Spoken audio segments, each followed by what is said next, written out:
네, 안녕하세요. 이원재입니다. 이원재 끝내주는 경제 2월 17일 월요일 라이브 시작하겠습니다. 오늘 정치가 경제다 시간 있어요. 여러분들 기다리고 계시죠? 김준일 평론가 장성철 소장님 나오셔서 노상원 수첩 이야기부터 명태균 수사 이관되는 이야기, 아이고 이렇게 핫한 뉴스가 많네요. 이야기 짚어보고요.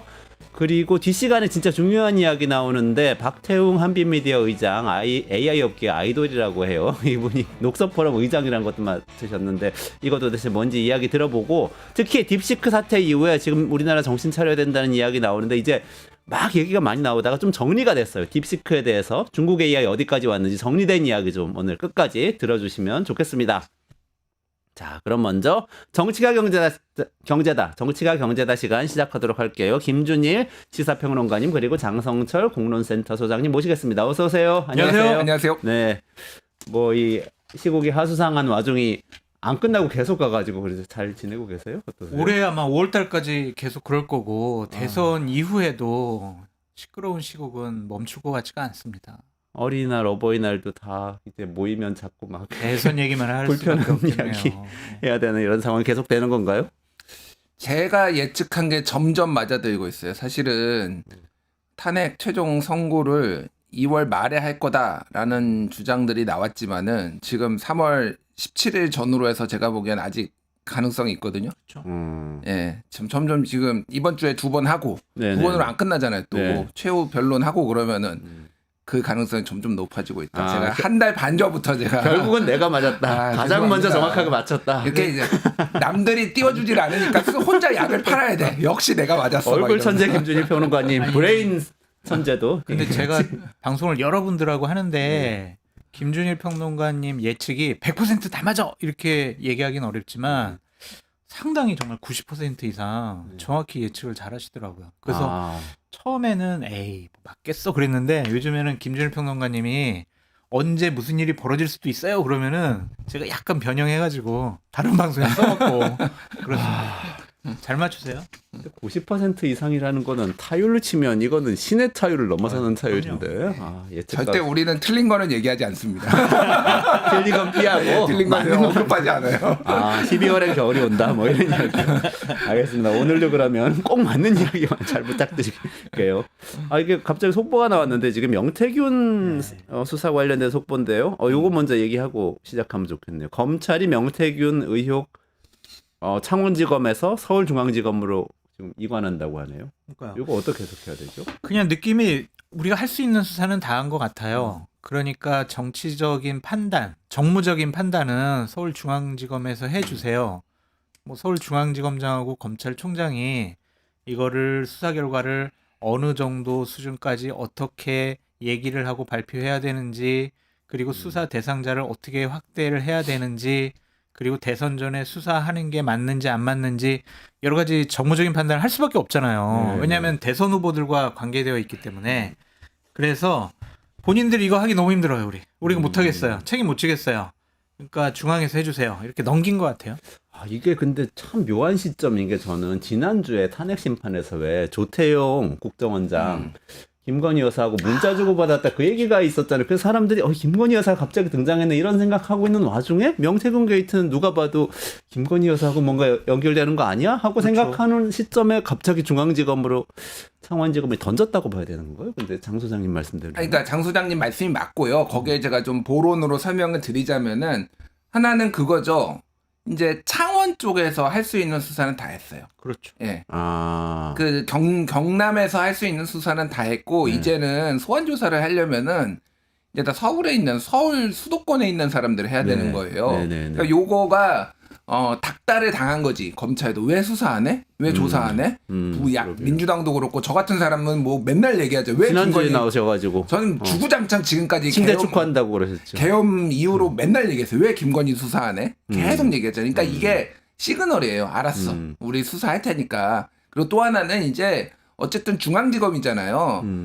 검찰총장 대검하고 붙어 있어요. 그러니까 검찰총장이 좀 더 컨트롤하기 용이하다. 그러니까 이게 수시로 불러서 얘기할 수 있잖아요. 제가 이미 창원지검에서 수사할 때부터 이거는 심우정이 컨트롤하는 거지 창원지검장이 컨트롤할 수준을 넘어섰다라는 건데 이제 본격적으로 이제 판단을 하겠다. 뭐 이 정도로 보시면 될 것 같아요. 이것도 저도 기억나는데 굉장히 이른 시일에 두 분 나오셨을 때 명태균 황금폰이 계엄의 계기다. 이 얘기 계엄 선포하고 좀 그 다음 주인가 다다음 주인가 두 분 말씀하셨거든요. 맞아요. 그것도 떠오르네요, 갑자기. 그러면 명태균 황금폰을 통해서 지금 계엄 수사에 뭔가 좀 속도가 더 붙을 수도? 그러니까 이건 우리 추측의 영역인데 윤석열 대통령이 그동안 자신의 대통령이라는 공적 권한을 김건희 여사를 보호하는데 상당히 사적으로 이용했다, 활용했다. 이런 판단을 우리가 많이 했었잖아요. 네네네. 국회에서 뭐 탄핵한 게 한두 번도 아니고 뭐 예산안도 깎은 게 한두 번도 아니잖아요. 근데 갑작스럽게 10월 3일 날 했다라고 하는 것은 12월 2일 날 명태균 씨 황금폰 얘기했잖아요. 여기에 중요한 맞아요. 것들이 다 있다. 이런 얘기를 한 것에 대한 두려움이 있지 않았을까. 어쨌든 계엄을 하면 군사법원에서 모든 걸 하고 대통령의 말 한마디가 행정과 입법과 사법 모든 걸 다 총괄할 수가 있잖아요. 그래서 김건희 여사를 보호하기 위해서 그런 거 아니냐. 그런 의심을 저는 아직도 거둬들이지 못하겠어요. 그러면 부정선거론이 지금 한참 이게 탄핵심판법정에서 많이 얘기됐는데 그게 아니고 사실은 정상적인 사람이면 부정선거로는 이거는 맞아 있어 이렇게 보기는 어렵죠.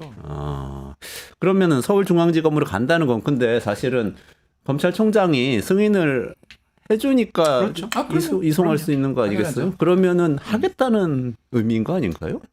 그러니까 뭐 100% 하겠다라는 거는 보기보다는 좀 더 적극적으로 정무적 판단을 해서 상황 판단을 해서 여기에 임하겠다. 지금은 약간의 방치 상황이 좀 더 맞는 것 같아요. 지금까지는. 그런데 이제는 뭐가 됐든 막 하도 여기저기서 날리니까 이미 우리가 얘기를 하고 있잖아요. 이거는 수사를 할 시그널이네? 라고. 네네네. 그러니까 이거를 근데 좀 더 보겠다라는 거고. 그러니까 오늘 박지원 의원이 CBS 뉴스쇼에 나와서 인터뷰하는데 내가 보기엔 박지원 의원이 재방송을 본 것 같아요. 아니 김건희 성대모사를 하더라고. 대통령 오빠 이것도 제대로 하나 못해? 이거를 박지원 의원이 김건희 성대모사를 하시더라고. 근데 제가 그거 많이 했잖아요. 오빠 대통령 맞아?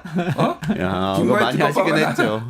그러니까 여러 번 했잖아요, 제가. 그걸 보신 것 같아, 내가 보기에. 오늘 근데 그 얘기는 제가 뭐 이거는 농담으로 한 거지만은, 그러니까 그렇게 보는 거예요, 그러니까. 민주당에서도 그렇게 보고, 예전에 이건 딴 일은 얘기인데 제가 칼럼도 썼는데 계엄을 도대체 왜 하느냐 사람들이 역대 사람들이 그러면은 여소야대를 타파하기 위해서라고 했던 게 예를 들면은 페루의 후지모리 같은 거 자기 네네네. 맘대로 잘 안 되니까 그런 경우도 있었고 그래서 거기는 삼선까지 했어요. 개헌하고 재선 삼선까지 했던 사람이 있고 또 하나가 1975년에 인디라 간디 네루의 네네. 딸이거든요. 초대 총리의 네루의 딸. 그러니까 독립운동가 집안의 완전 짱짱한 집안이잖아요. 갑자기 계엄을 했는데 왜 계엄을 했냐면은 대법원에서 판결이 났어요. 대법원에서 부정선거가 아니라 이제 불법 선거. 공무원들을 동원해 가지고 선거를 치른 게 유죄가 나와 버렸어요. 본인이요? 예, 본인이. 그래서 인디라 간디 본인. 본인이 이제 더 이상 정치를 못 하게 된 거예요. 그러니까 피선거권이 박탈이 된 거예요.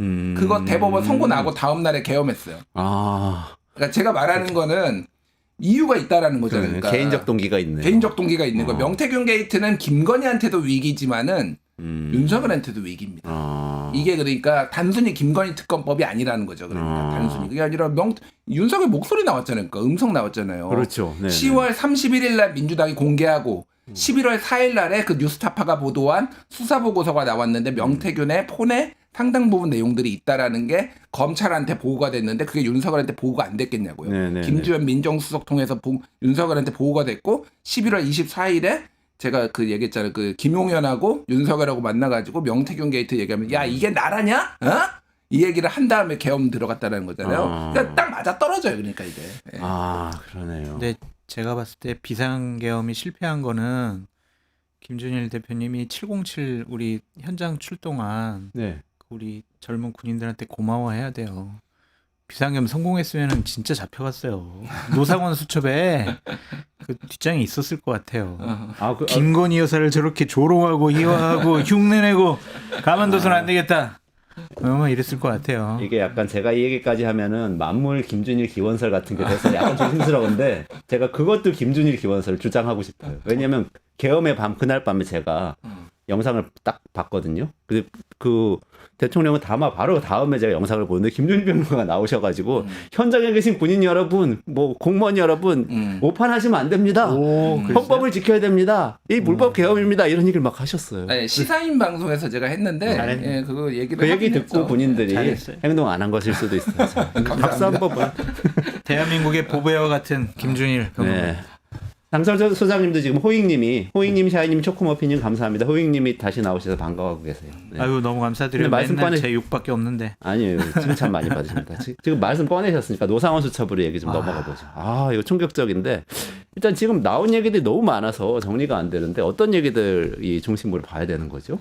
설명은 설명을 뭐 살짝 해주시죠. 노상원 수첩에 일단 뭐 A, B, C, D로 나눠가지고 많은 사람들을 이제 수거 대상으로 이제 삼았는데 우리가 익히 들었던 이를테면은 뭐 이재명, 뭐 한동훈, 우원식 뭐 이런 분들뿐만이 아니라 문재인 대통령. 근데 문재인 대통령의 정부에서 근무했던 사람들 싹 다 거의 사실상 싹 다예요. 그러니까 공공기관에서 문재인 정부에서 임명했던 공공기관장 뭐 이런 사람들까지 그 수거 대상에 들어갔거든요. 거기에 뭐 청와대에서 있었던 뭐 근무했던 사람들. 그러니까 이거는 수백 명에서 수천 명이에요. 그러니까 거기에다가 뭐 무슨 판사들 이름은 까먹었는데 무슨 판사였지? 이재명 대표 재작년에 영장 실질 심사했을 때 그때 기각했다. 이제 기각했던. 구속영장 기각했던 그 판사도 들어가고 차범근 전 국가대표 감독도 들어가고 그렇죠. 뭐 이런 사람들이 들어갔다라는 게 하나. 두 번째가 연예인도 있었죠. 뭐 김재동 씨 뭐 이런. 김재동 씨 뭐 항상 좌파 연예인으로 분류가 되는 분이니까 어쨌든 그런 분들까지 싹 들어가고 두 번째가 이 사람들은 이제 이송을 하는 거죠. 어디다 가둘 거냐. 근데 이제 연평도 얘기가 나왔어요. 이제 북한 얘기가 계속 나오고 있는데 그래서 뭐 이송 중에 폭파 뭐 이런 얘기들이 좀 나왔으니까 이게 그냥 단순히 가둬가지고 신문이 아니라 규모가 너무 많으니까 일부는 그냥 죽여버리려고 했구나 그냥. 이게 사고사로 위장해서 그거를 북한이 한 것처럼 위장해서 예전에 몽골에서 그 방첩사 사람들이 그 북한 사람들하고 북한 정부하고 접촉하려고 하다가 걸린 적이 있어요. 그게 작년이었나? 그게 아마 그랬을 거예요. 그때는 그냥 이게 아니 이런 걸 어떻게 걸리냐라고 했는데 이게 알고 보니 이런 걸 수도 이거의 작업일 수도 있겠다. 북한 니들이 좀 이쪽에 해주면 우리가 대가를 뭘 줄게라는 딜 일종의 예전에 북풍 요구한 적이 있었잖아요. 총 좀 쏴줘라. 네네네네. 총선 앞두고 이런 걸 수도 있겠다라는 게 있고 또 하나는 이제 개헌 얘기. 삼선 개헌 얘기. 삼선 개헌 얘기 그리고 후계자 얘기.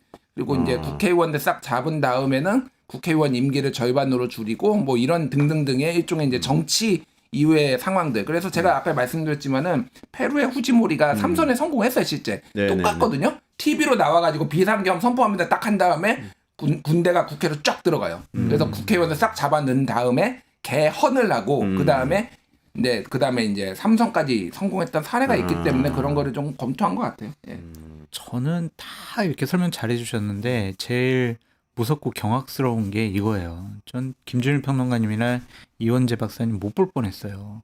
수첩의 마지막 페이지에 뭐가 있었냐면 좌파 방송사 주요 간부들 주먹을 이용해 분쇄시킨다. 이렇게. 주먹을 이용해서 분쇄시키는 게 뭐냐고요. 죽을 때까지 가루가 될 때까지 막 주먹으로 때린다라는 거잖아요. 그러니까 폭사시키는 것도 순간적이고 독극물도 순간적인데 주먹으로 죽을 때까지 분쇄시킨다라는 게 이러한 정말 처참하고 이런 걸 어떻게 생각을 했을까? 뭔 그 큰 원한이 있었길래 노상원이 이런 생각까지 했을까? 이게 본인만의 생각이었을까? 아니면 김용현하고 얘기를 나누면서 김용현의 생각들을 적은 걸까? 그래서 전 너무 궁금해요. 그 부분이 수사로 밝혀졌으면 좋겠어요.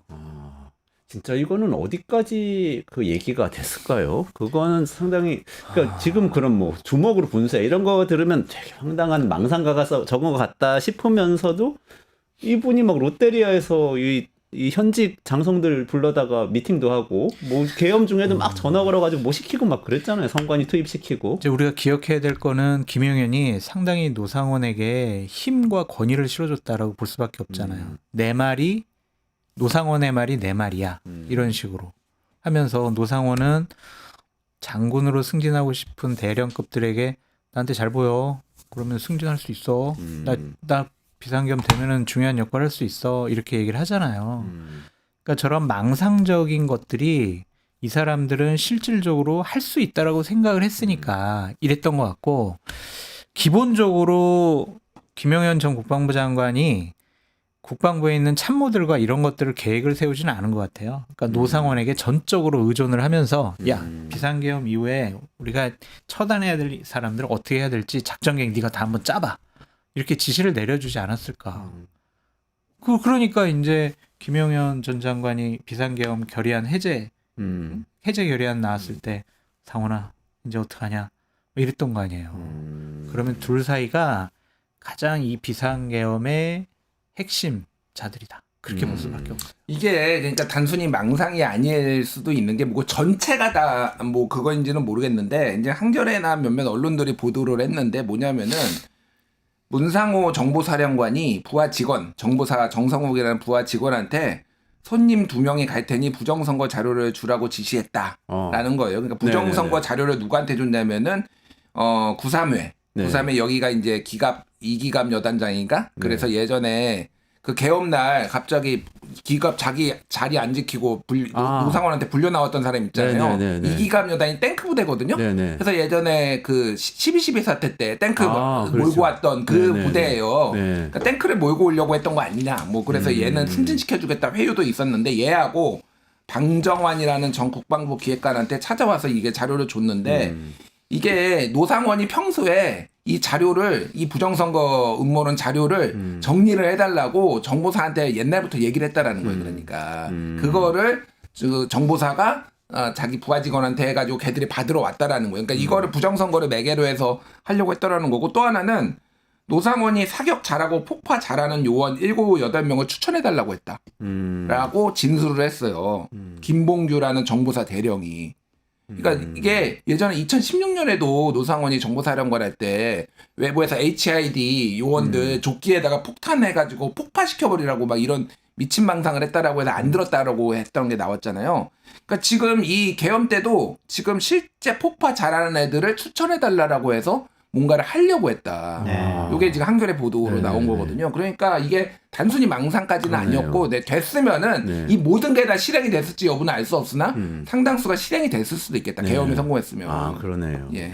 근데 윤석열 대통령의 경로와 분노의 수준으로 보면 이런 것들이 실질적으로 행해졌을 가능성도 있어 보인다. 그런 생각이 들어요. 저는 어제 또 놀란 게 KBS였던 것 같은데요. 기사 하나를 보니까 계엄 당일에 9시 반쯤 있잖아요. 그 윤석열 대통령이 국무회의 하고 있을 때쯤이에요. 9시 반쯤에 이 노상원 씨가 누군가에게 전화를 걸어가지고 공관계자한테 전화를 걸어서 10시에 종대 발표 있으니까 준비해라. 이렇게 얘기했다가 더 중요한 거는 10시쯤 됐을 때 다시 전화해서 20분 미뤄졌다. 그랬다는 거예요. 그러면 실시간으로 이거를 다 알고 있었다는 건데 그 국무회의 때 막 딴 국무위원들이 반대하니까 윤석열 대통령이 얘기하다가 안 되니까 화내서 딱 나가버렸다는 거잖아요. 그걸 실시간으로 어떻게 알고 있어요? 그 내부에 있었던 사람들 중에 연락을 했을 가능성이 높으면 그 내부에 있는 사람들이 뻔하잖아요. 대통령실 고위 관계자들 직원들하고 이제 국무회의. 근데 국무회의 중에서 국무위원들 중에서는 저는 두 사람 중에 한 명인 것 같아요. 김용현 아니면 이상민. 이 사람 근데 김용현 쪽이 더 가능성이 높은 게 군이니까 국방부 장관이니까 김용현이 노상원한테 연락을 해서 평소에도 이제 연락을 했던 사이니까 그래서 지시를 한 것 같아요. 그러니까 그 중요한 인물이다. 어쨌든 사실상 노상원이. 이번 계엄에 정말 중요한 인물이었던 거잖아요. 예. 전략기획본부장 같은 역할을 했던 것 같아요. 그러니까 모든 것을 설계하고 스케치하고 실행 계획까지 만든 두뇌와 같은 역할을 한 거죠. 비전 전략 부실장도 하셨던 분이라서 정확하게 잘 알고 계시네요. 장성철 소장님 제 같은. 국민의힘의 비전 전략 실장 부실장을 김종인 체제였네 그때. 맞아요. 근데 그러면은 더 잘 아시겠네요. 저는 더 사실은 뭐 이렇게 사람들 잡아 가두고 뭐 죽이고 이런 것도 끔찍해요. 근데 어떻게 보면은 일반 국민 입장에서 아무 이런 정치하고 관련 없는 사람 입장에서는 삼성 개헌하고 그다음에 3번 대통령 계속 한 다음에 후계자 얘기까지 나오거든요. 후계자까지도 다 지명을 하면 이거는 완전히 북한 체제 되는 거죠. 영원히 우리 애들까지 그런 나라에 살게 되는 계획을 세웠다는 건데 와 이거 진짜 믿기지가 않아요. 그러니까 그 후계자가 뭐 윤석열이 뭐 자녀가 없으니까 정치적 후계자일 것 같은데, 그러니까 예전에도 전두환에서 어쨌든 노태우라는 친구 사이였지만 이렇게 후계자가 있어서 그 기간 동안은 요 군사 반란이 처벌을 안 받았잖아요. 네네네. 그런 것들을 뭐 영원히 할 수는 없으니까 윤석열이 그래서 그런 것들을 조금 꿈꿨던 거 아닌가 그 생각을 해요. 김준일 평론가님이 순진한 거예요. 이 후계자와 관련해서는 어떠한 소문이 세게 돌았었냐면 김건희 여사가 결국엔 2025년도 이후에 통일의 기운이 있다. 네네. 통일되면은 통일 대통령으로 김건희가 된다. 그런 얘기를 천공인가 건진이 해가지고 네. 상당히 이제 그쪽에서는 소문이 파다 있었어요. 그래요? 대통령 출마한다고 네. 그때. 차기 대통령이 네, 출마한다고. 그래서 후계자가 그러니까 계엄 선포 전이죠. 이 얘기한 거는. 전이에요. 전부터 세게 돌았어요. 그냥 그렇죠. 이렇게. 그래서 우리가 에이 말도 안 되는 소리 하고 있어 막 이랬거든요. 근데 이 수첩에서 후계자까지 얘기 나왔다라는 걸 보고 야 이거 실질적으로 저 사람들은 상당히 좀 긴밀하게 논의하고 생각을 하고 판단을 하고 있었구나. 놀라워요. 요거는 제가 다른 분들이 얘기를 했는지 안 했는지 모르겠는데 네. 용산에 들은 거예요. 네네네. 용산의 그 김건희 라인들이 힐러리 클린턴 사례를 굉장히 열심히 연구했다고. 네, 힐러리 클린턴이 그러니까 자, 빌 클린턴 대통령 부인 힐러리 클린턴. 근데 어쨌든 대통령은 안 됐지만 대선까지 출마해가지고 유력하게 거의 당선될 뻔했잖아요. 그렇죠. 그러니까 이 모델을 그래서 어떻게 힐러리 클린턴이 그러면은 대선 후보가 돼가지고 이렇게 그 유력 정치인이 됐느냐를 계속 연구를 했다 안에서 맞아요. 용산에서 맞아요. 그 얘기인즉슨 이제 출마할 생각이 있었다라는 거죠. 진짜 그래요, 예. 진짜. 이거는 진짜로요? 진짜 이건 진짜로? 진짜요. 예. 아. 장수장님도 아시잖아요. 저는 장수장한테 들은 거 아니에요. 다른 대통령실 출입 기자한테 들은 얘기거든요. 크로스 체크가 되네요. 예. 출마를 본인이 생각을 했다는 그러니까 건가요? 출마를 주변에서. 출마를 하는지 안 하는지 모르지. 근데 어쨌든 정치의 꿈이 있었고 네. 김건희가 그래서 힐러리 클린턴 모델을 연구를 실제 그 밑에 사람들이 한 거는 사실이에요. 그러니까 뭐 어떻게 해서 이거를 출마 안 하고 쿠데타로 한 다음에 뭐 나올 수도 있는 거고 그건 알 수 없지만 어쨌든 그거는 정치의 꿈이 있었다는 거는 뭐 100%입니다. 예. 본인 스스로 윤석열 대통령보다 정무적인 판단이나 감은 내가 더 뛰어나다 그렇게 생각을 했을 거고 우리가 막 계속 그러잖아요. 부의제로냐 국정 운영에 무한한 책임감과 주도권을 갖고 있는 거 아니냐. 마포대교 사진 딱 보면 나오잖아요. 그러니까 그게 생각나네. 연습. 그러니까 전두환 시절에 네네. 노태우 전 대통령을 무슨 막 당대표도 시켜보고 무슨 장관도 아. 시켜보고 뭐 올림픽 유치위원회 위원장도 시켜보면서 국정 운영을 하도록 이렇게 경험을 시켜주잖아요. 네네네. 그런 후계자 관리를 본인 스스로 한 것이 아니냐 그런 생각도 들어요.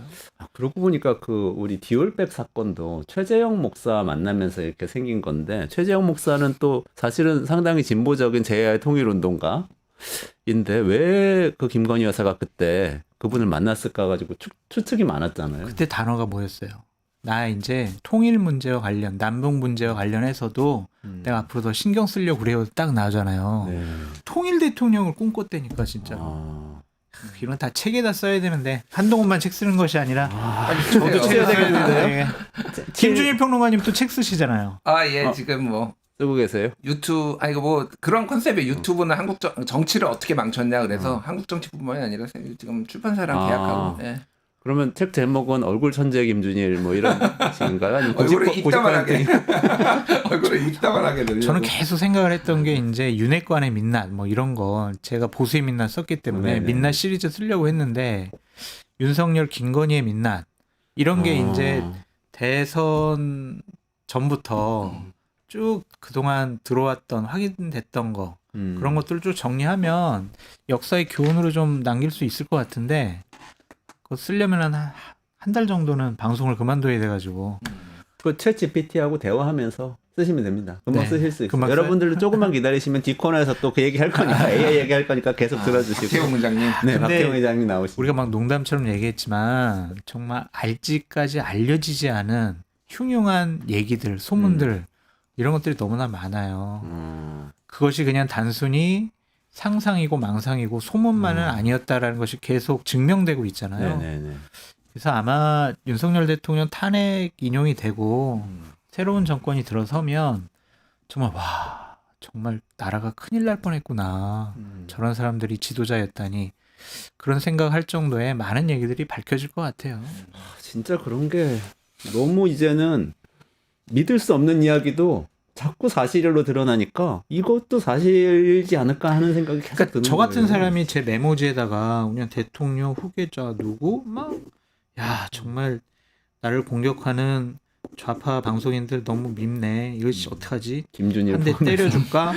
막 이제 그거 쓰는 뭔 의미가 있겠어요. 근데 이 노상원이나 김용현, 윤석열은 권력을 갖고 있잖아. 군대를 동원할 수 그렇죠. 있었잖아요. 네. 실행할 수 있었단 말이에요.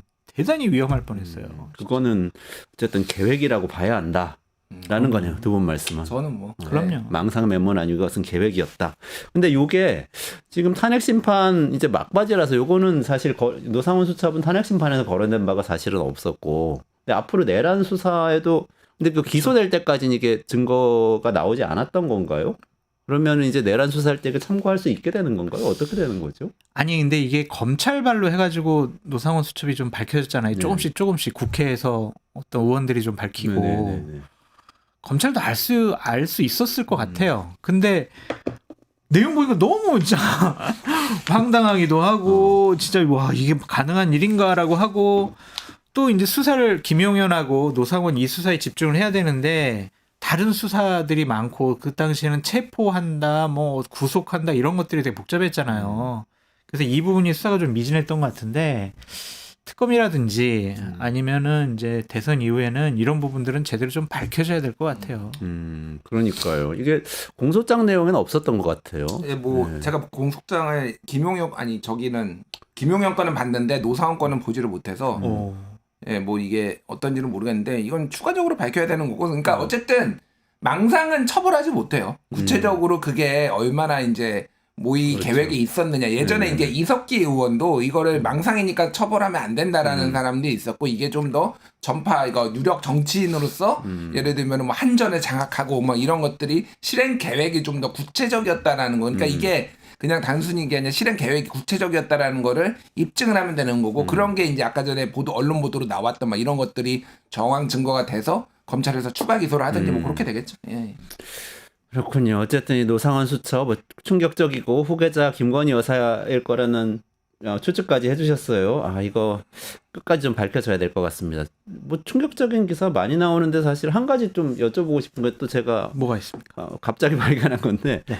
국회도 단전을 잠깐 했었다는 뉴스가 그러니까요. 나왔네요. 그러니까 이게 2시간짜리 계엄이 어디 있습니까는 이거는 사실이 전혀 아닌 게 되는 그렇죠. 거죠. 그러니까 5분 정도 단전됐다라는 거잖아요. 네. 그래서 막 손전등 갖고 이렇게 밝히는 영상까지 다 나왔는데 일단 윤석열 대통령이나 김용현 그리고 이상민 뭐 단전 단수는 무슨 특히 이상민 장관은 국민의 안전이 걱정이 돼가지고 전화한 거라고 했는데 이러한 실질적인 행동으로 옮겨진 것들을 보면 저 사람들은 헌법재판소 나와서 사실이 아닌 얘기를 하고 있다.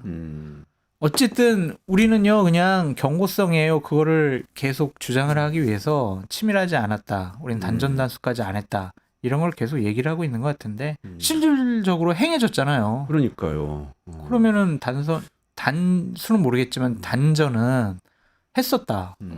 그렇게 봐야죠 뭐. 그러니까 뭐 요거는 어쨌든 윤석열이 직접적으로 곽종근한테 지시했다라는 증거는 아직 없어요. 네. 곽종근도 본인이 판단을 해서 다 끌어내라라는 얘기를 듣고 내가 그러면 이거 단전이라도 해야 되나? 라고 밑에 애들하고 그러니까 707 특임단장들 부하 직원들하고 상의한 다음에 이제 실행이 된 거니까 하지만은 이제 이게 말씀하셨다시피 2시간짜리 내란이 어딨냐 이런 주장들을 전반적으로 이제 반박하는데도 활용이 되고 또 하나는 이제 언론사 단전 단수가 이미 있었잖아요. 이상민이 그거를 지시를 받아서 그거를 소방방재청장한테 했다라는 거예요. 이상민은 이제 지시를 직접 받은 게 아니라 멀리서 이렇게 보니까 잘 보였다. 그래서 했다라는 건데 어쨌든 그런 거를 이제 반박하는 용도로 쓸 것 같고 그렇죠. 예. 이게 이제 직접 증거로 채택될지는 좀 모르겠어요. 헌재에서. 헌재에서는. 예. 의미가 있나? 언제나 이제. 그러니까 이게 저는 이런 생각이 계속 드는 거예요. 말씀하신 대로 윤석열 대통령의 주장대로 뭐 내가 사실 단전하라고 한 것도 아니고 뭐 이렇게 얘기를 한다고 하더라도 그러니까요. 그러면은 현장에 투입된 군인이 아무런 지시도 안 받았는데 갑자기 가서 전력을 차단할 리는 없지 않습니까? 만약 뭔가 목표가 주어졌으니까 그걸 하기 위해서. 본회의장 단전됐다고 생각해 보세요. 그럼 진짜 비상계엄 해제 결의안 이거 못해요. 그 전자투표죠. 전자투표기도 전자투표가 하고. 정전되면 아니 다 불 꺼져 있는데 사회를 어떻게 보고 지금 몇 명 있는지 어떻게 하냐고요. 출석을 단추를 눌러야 되는데 그것도 다 꺼져 버렸어. 그러면은 재석도 아무것도 모르는 거 아니에요. 네. 투표도 안 되고. 그럼 비상계엄 해제 결의안 이건 안 되는 거예요. 그럼 비상계엄 되는 거예요. 안 될 뻔했네. 그러니까 단전이 이 정도로 큰 일이라고요. 그리고 이게 이제 그 언론 보도로 나왔는데 이진우 수방사령관이 10월 29일 조성현이 경비단장과 함께 여의도 변전소를 방문을 했어요. 그래서 변전소가 타격을 받으면 주변 시설의 전력 공급이 어떻게 되는지 물었다라는 거예요. 이미 그래요? 작년 그래요? 10월 29일에 예. 네네. 그랬는데 직원들이 근처에는 다 전력이 끊어지는데 국회에는 별도의 전원 공급 장치가 자가적으로 있어요. 있기 때문에 예, 여기는 영향이 없다라는 거를 들었어요. 자가 그러니까 발전하는구나. 자가 발전소가 없었으면은 아마 여기를 털었을 가능성이 높아요. 이진호가 가가지고 지금 봤다는 거 아니에요 지금. 예, 근데 없으니까 끊어야 되는데 어딘지를 잘 몰랐던 것 같아 내가 보기엔 어리버리했던 것 같아. 이게 국회를 이게 그 나머지 사람들도 치밀하게 윗선에서는 계획을 했지만은 밑에는 이제 보안을 유지한다고 말을 못한 거 아니에요. 네, 그러니까 그렇죠. 갑자기 이제 들어가서 찾아야 되니까 네. 찾은 게 이제 지하 1층만 꺼지는. 네. 그래서 그렇게 이제 끊었다가 했던 아니면은 이게 신용만 했을 수도 있어요. 제가 보면 막 위에서 야 단전이라도 해라고 하니까 가서 5분 만에 또 들어왔다라는 거예요. 암전이 5분이었다라는 네, 거잖아요. 네, 네. 그러면은 이게 진짜 단전을 오래 할 계획은 일선에서는 없었다. 뭐 이렇게 근데 볼 수도 있는 거죠. 그 시점에 국회 직원들이 막 가가지고 얘기해줬다는 건 지금 해제 의결 됐어요. 여러분 이거 빨리 돌려놔야 돼요. 그러니까 또 빨리 켜놓고 갔다는 거 아니에요, 예, 본인들이? 그러니까 뭐가 됐든 이제 뭐 큰 의지가 없었다. 뭐 이렇게 보일 여지도 있고 뭐가 됐든 이게 치밀하게 준비를 한 거는 맞는 것 같아요. 네. 반전하는 것까지. 예.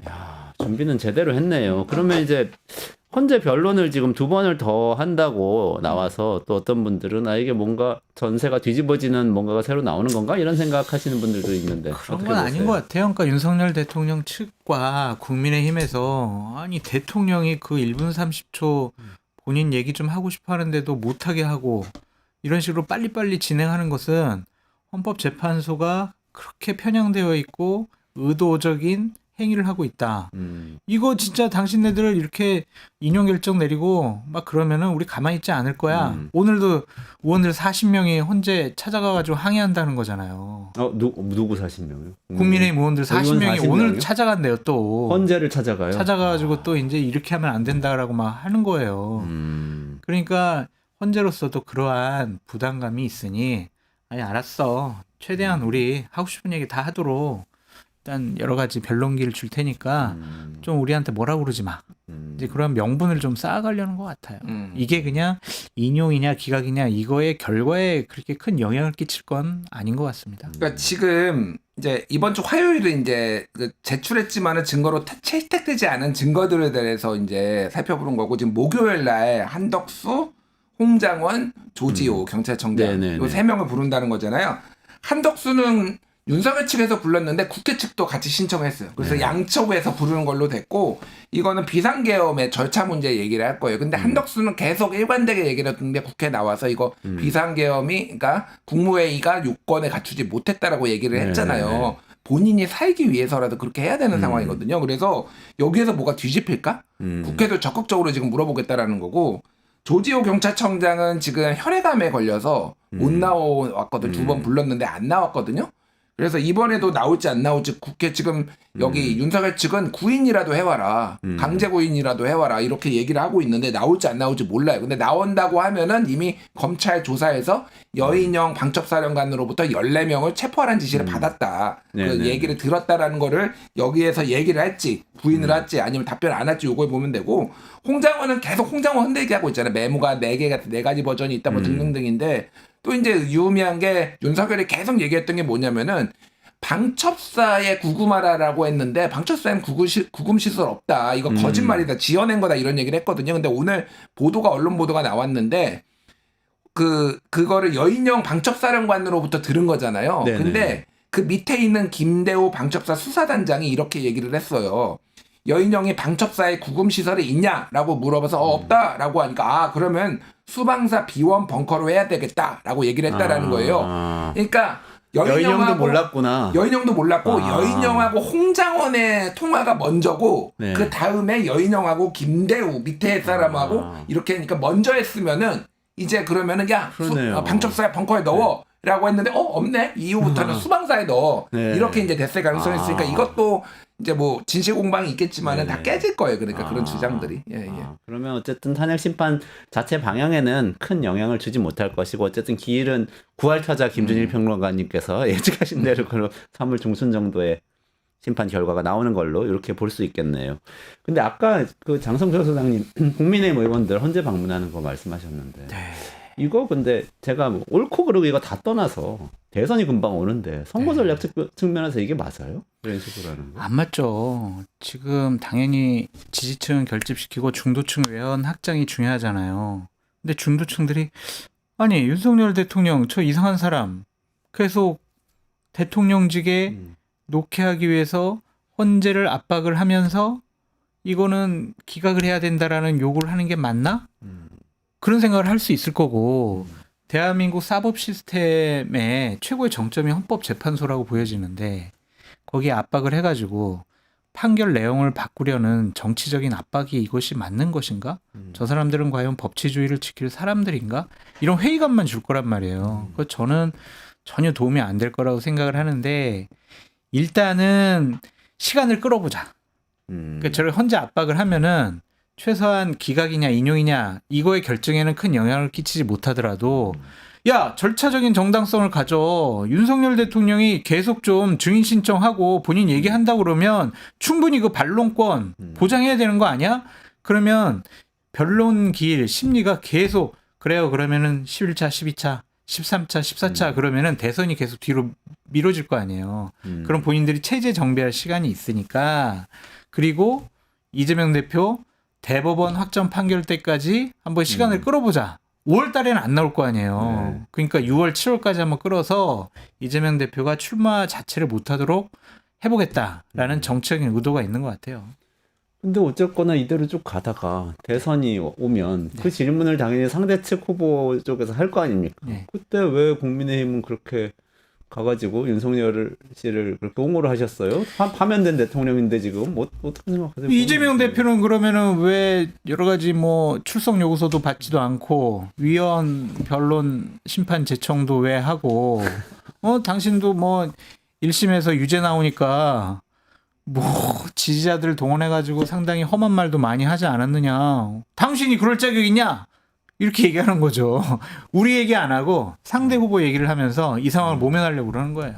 아니 그래도 예를 들어서 민주당 쪽에서 아니 그래도 이재명 후보는 어쨌거나 계속 재판 받고요. 그리고 판결 나오면 승복할 겁니다. 헌법재판소 가서 떼쓰거나 하지 않아요. 이렇게 나오면 끝까지 가면 그러면 이제 윤석열 대통령을 옹호했던 포지션을 바꾸거나 옹호를 계속하거나 둘 중 하나를 결정을 해야 되잖아요. 좀 낮아질 거예요. 윤석열 대통령과 함께하는 모습은 만약 파면이 인용이 되면은 그건 낮아질 수밖에 없죠. 그렇더라도 이제 TV 토론회나 논리적인 싸움을 갖고는 이재명 대표 당신은 잘했어. 이제 같이 이제 멱살 잡고 손가락질하고 그러는 거죠. 난장판 되겠네요. 김준일 평론가님은 어떻게 보세요? 지금 국민의힘의 움직임.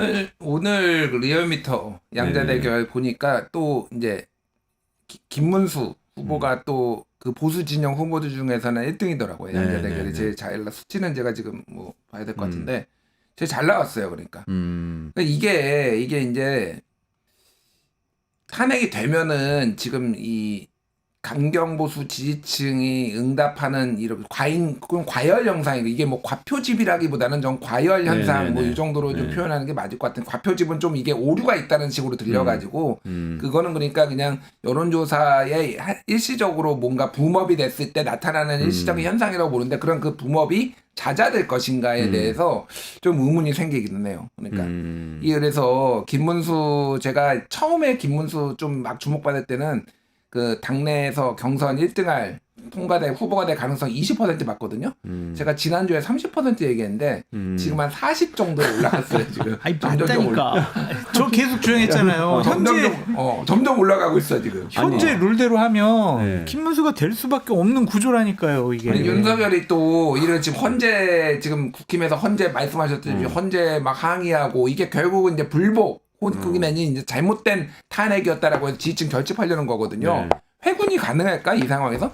윤석열은 또 이제 어쨌든 감옥에 구치소에서 계속 그렇죠. 한 원팀이 돼서 이게 잘못된 탄핵을 막아달라 이런 얘기 할 거거든요. 네. 그러니까 옥중 정치, 네. 옥중 맥스 깜빵 정치 계속 할 텐데 이게 회군이 가능할까? 그때도 1심, 2심 계속 불복하면서 계속 얘기를 할 텐데 어떻게 이거를 수습하지 하는 생각이 좀 들긴 드네요. 근데 오늘 좀 종합을 해보면 앞에서 명태균 이 수사도 이제 좀 급물살 탈 수도 있다 말씀 주셨고 지금 국민의힘은 윤석열 씨 앞으로 이제 여전히 뭉쳐있는 이 모습이면 혹시 이런 건 아니에요? 저는 이런 생각도 드는데 그 차라리 뭐 명태균 게이트 때문에 다 날아가고 김문수 장관 정도 남을 것 같기도 하고 한편으로는 또 후보가 될 것 같기도 하고 이러니까 국회의원들 입장에선 아직 국회의원 임기는 많이 남아있잖아요. 그럼 그냥 이번에 정권 한번 내주고 야당 생활하다가 그 사이에 전열 재정비해서 다시 나가지 뭐 이런 생각하고 있을 가능성 없어요. 대선 포기.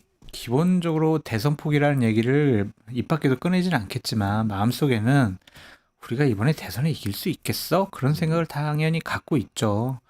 근데 국민의힘 주요한 정치인들은 대선보다는 대선 이후에 당권에 더 관심이 있기 때문에 지지층이 환호하고 지지층에게 박수 받을 일들만 하는 거예요. 왜냐하면 그 당원들과 그 지지층이 이제 전당대회 열게 되면 당대표도 뽑고 최고위원도 뽑잖아요. 그러면 이재명 대표가 대통령이 됐어. 그럼 야당 대표로서 한 진영을 본인들이 주도하고 장악할 수가 있잖아요. 네네네. 그거에 노림수가 더 있지 않나 그런 생각이 듭니다. 근데 국회의원은요 야당이 더 할만 납니다 사실. 아 그래요? 그래요? 그러니까 야당이 좀 더 뭐 몸이 가볍다고 해야 되나? 일단은 문제가 뭐 정부라는 게 문제가 안 생길 수가 없잖아요. 하다 보면 크든 작든 그러면 일단 막 공격하고 지르면 되거든요. 몸이 되게 가벼워요. 그래서 별로 솔직히 신경 안 쓸 거예요. 정권 잃어도. 그래도 저는 아니 그래 국회의원의 맛이 뭔가 입법해가지고 법이 통과되면 정부가 딱 실행해서 세상이 좀 바뀌고 이런 거 하는 게 국회의원의 맛 아니에요? 그거 하려면 여당 해야지. 국회의원들이 다수당이 돼. 그건 다수당이 돼야 돼. 여당이 아니라.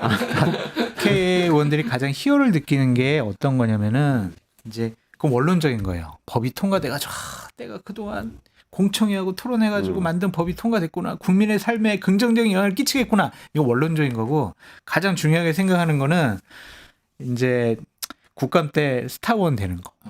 국감 때 KBS, MBC, 뭐 SBS 이런 데 단독 인터뷰 한번 나가는 거. 신문에 그냥 일면에 한번 이렇게 나가는 거.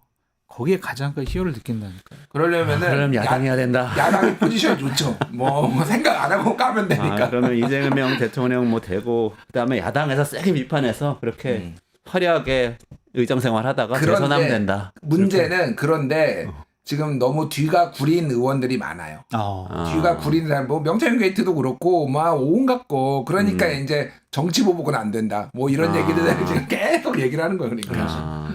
마지막으로 한 말씀씩만 시간 다 됐지만 한동훈 전 대표 어떻게 하는 겁니까 그러면? 이 와중에 끝까지 국민의힘에서 뛰다가 저도 있어요. 막 이런 거잖아요. 지금 갑작스럽게 뭐 어디 가가지고 메시지 내고 일정 보여주고 누구 만나고 뭐 이렇게 나올 줄 알았는데 그것도 내부적으로 상당히 좀 구태 정치 아니냐.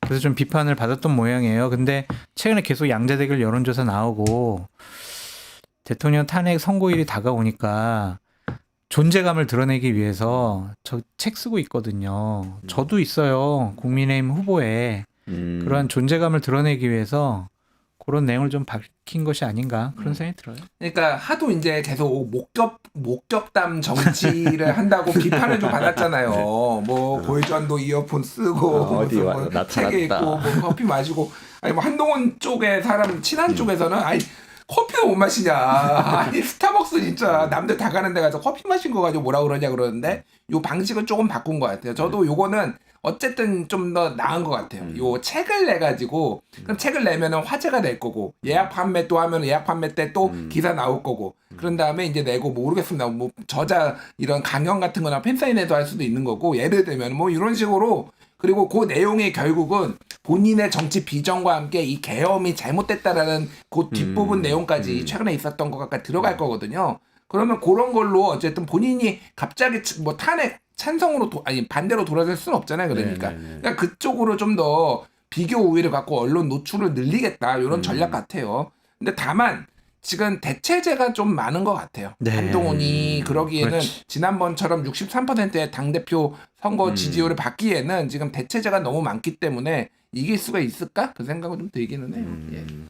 그 국민의힘 대선 후보 관련해서는 좀 한번 우리가 네. 시간 잡아서 한번 했으면 좋겠어요. 그렇죠. 네네. 이렇게 그냥 수박 겉핥기보다는 다음 주에 한번 해보실까요? 어떻게 될지. 다음 주에 조금 이르긴 한데 조금 더 시간을 타이밍 얘기해 주시고 네. 근데 깊이 있게 한번 말씀 나눠 보시죠. 그러면 한동훈 전 대표의 신작과 김준일 평론가님의 신작이 교보문고에서 경쟁하는 날이 이제 곧 1, 오겠네요. 2위를 다툴 거예요.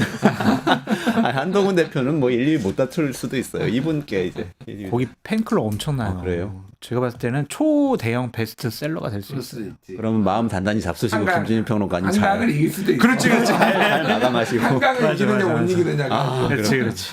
알겠습니다. 오늘 여기까지 진행하겠습니다. 조금만 기다리시면 딥스큐 AI 이야기 박태웅 의장하고 할 테니까 들어보시고요. 오늘 장성철 소장님, 김준일 평론가님 여기서 인사드리겠습니다. 고맙습니다. 감사합니다.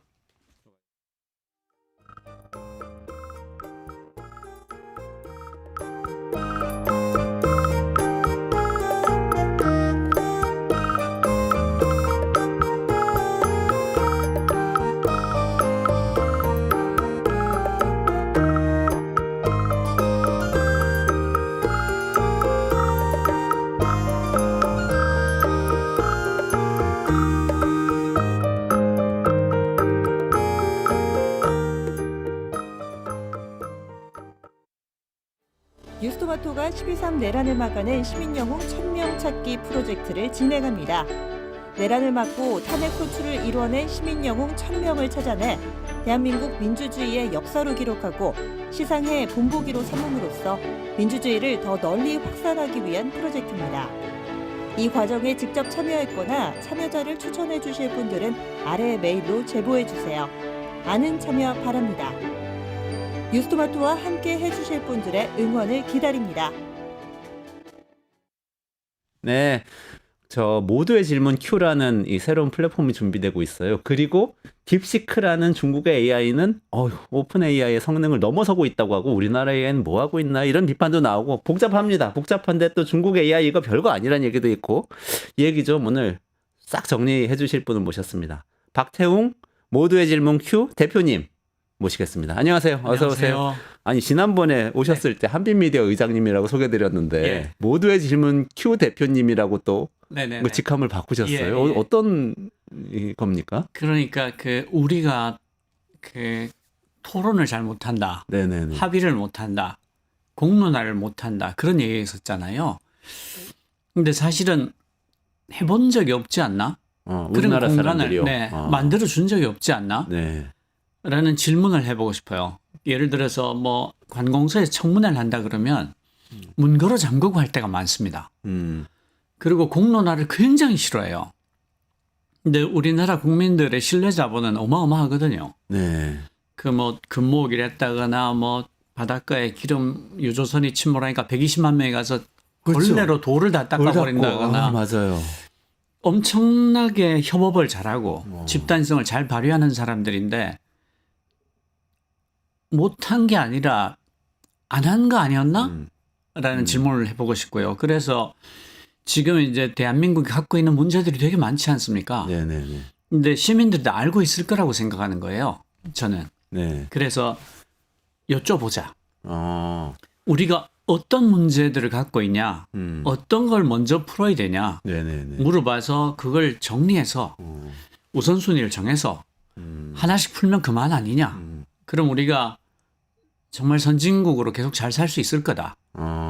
그런 취지고요. 그래서 이름도 모두의 질문. 모두의 질문 Q. 네. 그거는 누가 진행을 하는 겁니까? 지금 그 사실은 그 제가 원래 녹서 포럼이라고 네네네. 2021년도에 눈떠보니 선진국이라는 책을 썼잖아요. 네네네. 거기에 이제 베스트셀러였죠. 제가 녹서를 소개했거든요. 네네. 녹서라는 게 유럽연합의 제도인데 사회 전체가 함께 풀어야 될 어떤 큰 과제가 생겼을 때 이 과제를 풀기 위해서 우리는 어떤 질문들에 답을 해야 하나요? 여러분들 모두의 질문 Q 궁금하시면 지금 QR코드 저거 그냥 찍으시면 그 네, 들어가거든요. 맞아요. 들어가 네. 보셔도 됩니다. 네.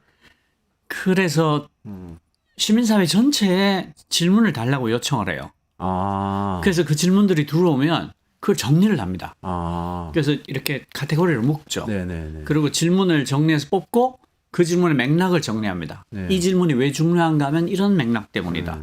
그래서 그걸 정리한 게 녹서예요. 네. 그 녹서를 또 사회 전체에 던집니다. 아. 그러니까 재계, 노동계, 학계, 시민사회, 연구단체, 뭐 대학교 뭐 다 뿌리고 자 질문이 정리가 됐으니 여기에 대한 답을 주세요. 네네네. 그래서 또 공론화를 합니다. 아. 그렇게 해서 비로소 백서를 만들어요. 아. 그러니까 그래 녹색 책이 먼저 만들어지고 네네네. 백서는 화이트북인가 예, 예. 보죠. 녹서는 화이트 페이퍼. 그린북이고 그린 페이퍼. 그린페이퍼, 예, 화이트페이퍼. 예, 그러니까 예. 녹서는 다 이렇게 질문을 모으는 네. 그 책이고 네. 거기서부터 백서라는 것이 나중에 기록물로 남는 백서가 도출된다는 그렇죠. 뜻이네요. 그러니까 우리가 어떤 일이 있을 때 문제를 제대로 정의하지 않으면 네. 사실 합의를 못 하거든요. 네네네. 그래서 문제를 먼저 정의하는 걸 합의하자. 아. 그런 취지로 하고 있고요. 이번에는 민주당하고 같이 합니다. 민주당. 예, 민주당에서 그럼 시민들로부터 우리 사회에 대해서 이 시민들이 무슨 질문을 갖고 있는지 모아보자. 네, 녹서 네, 만들고 나중에 그러면 정책 만드는데 반영을 할 수 있겠네요. 원래는 10개월 동안 하려고 했어요. 5개월 동안 질문을 모으고 5개월 동안 주요 질문에 대한 답을 공론화를 통해서 하려고 했는데 어떤 분이 통보 없이 내란을 일으키는 바람에 그 전에 이미 계획해가지고 원래는 예. 대선 이런 거 생각한 게 아니고 네, 쭉 네, 장기적으로 네. 하시려고. 장기적으로 1년 동안 해보자. 근데 대선이 땡겨져서 질 예, 것 같아서. 그래가지고 이거. 어떡하냐. 네. 망했다. 네. 그러다가 질문을 모으는 것 자체로 의미가 있다. 네. 질문 모으는 걸 해보자. 그랬고 5일 만에 3,000건 넘는 질문이 올라왔어요. 그래요? 네, 그게 네. 어떤 플랫폼이 있습니까? 그 모두의 질문 q.kr 네네네. 그 한글 주소입니다. 모두의 질문하고 영어로 q하고 kr. 거기 오시면 3,000 몇백 개의 질문을 보실 수 있습니다. 이게 하여간에 이게 기술하고 민주주의하고 관련이 없는 것 같지만 또 네네. 이렇게 간편하게 질문을 올리고 그렇습니다. 답을 들을 수 있다는 거는 기술이 그리고 질문이 있으니까 몇만 개가 가능한 들어오더라도 저희가 다 정리를 할 수 있어요. AI를 써서 할 그 때. AI로 정리하시는군. 그럴 때 또 예. AI 전문가셔서 이거를 또 그렇죠. 맡으셨군요. 그러니까 저희가 걱정을 하지 않죠. 잘 되면 옛날 좋겠습니다. 같으면 막 수십 명이 붙어가지고 이거 정리하느라고 그렇죠.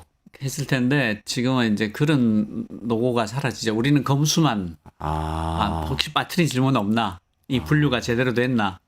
검수하는 걸로. AI가 민주주의를 막을 수도 있지만 뭐 이렇게 어디서 뭐 예를 들면 감시나 검열 이런 데 쓸 수도 있잖아요. 그렇지만 또 이렇게 민주주의를 가속할 수도 있는 거네요. 그 노고를 굉장히 줄여주는 효과는 있죠. 예. 알겠습니다. 그럼 또 오늘의 본론인 그 AI 얘기 좀 여쭤봐야 되겠습니다. 네. 녹서 포럼 모두의 질문 큐는 여러분들 한번 검색하셔서 들어가셔서 질문 한번 올려보시면 좋을 것 같습니다. 나중에 네. 어떻게 되는지 쭉 팔로우업 나중에 또 부탁드릴게요. 예, 그러겠습니다. 딥시크가 화제였는데 네. 지금 어쨌든 이게 굉장한 충격을 줬다는 얘기가 한 일주일 동안 오가다가 또 뭐 알고 보면은 뭐 그렇게 싸게 만들어서 좋다고 그랬는데 그렇게 싸게 만든 것도 아니라고도 하고 아주 혁신적인 줄 알았는데 그렇게까지 혁신적인 것도 아니고 오픈 AI 백인 것 같다고도 하고 지금 약간 논쟁이 벌어지고 있습니다. 의장님께서는 전체적으로 어떻게 보고 계세요? 처음에 사실 사람들이 좀 과민 반응을 한 건 있고요. 네. 그럼에도 불구하고 대단한 충격파를 던진 건 사실입니다. 그 사실 이게 나온 지가 이제 좀 며칠 되니까 그 카이스트 김경 교수 같은 분은 이제 지난번 100분 토론에 나오셔서 이제 딥시크 얘기만 들어도 귀에서 피가 나올 것 같다고 말씀하셨는데 너무 많이 들어서 그 짧게 요약을 드리면 이게 그 기술적으로 아주 탁월한 성취를 보인 건 사실이에요. 네. 그러니까 뭐냐면 이렇게까지 최적화를 할 수 있나? 네. 그러니까 그 미국의 실리콘밸리 반응도 최적화의 끝판왕을 본 느낌이다. 이거보다 더 할 수는 없을 것 같다. 그런데 기술적으로 그러면 압도적인가? 그러니까 혁신이란 면에서 그렇진 않아요.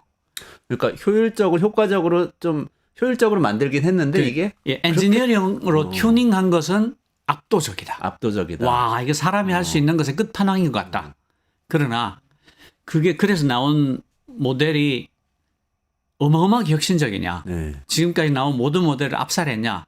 그렇지는 않다. 아, 그건 아니다. 그러니까 GPT-4 비슷한 수준인데 미국은 이미 그 다음 모델을 개발하고 있거든요. 네네네. 그러니까 우리가 어떤 모델이 나온 걸 봤으면 네. 이미 우리는 넉 달 전, 6달 전 모델을 보고 있는 거예요. 아. 이 친구들이 개발한 다음에 네. 이걸 서비스로 만들기 위해서 사후적으로 해야 될 일이 되게 많아요. 그러니까 네. 사악한 말을 하지 않아야 되고 반인륜적인 말을 하지 않아야 되고 화학무기 생성법을 토해내지 않아야 되고 그렇죠. 원자탄 제조법 토해내지 않아야 되고 뭐 이런 각국의 법을 지켜야 되고 네네. 문화적으로 하면 안 되는 말 가려내야 되고 이게 몇 달 걸립니다. 아. 그리고 이 과정의 성능이 약간 떨어져요.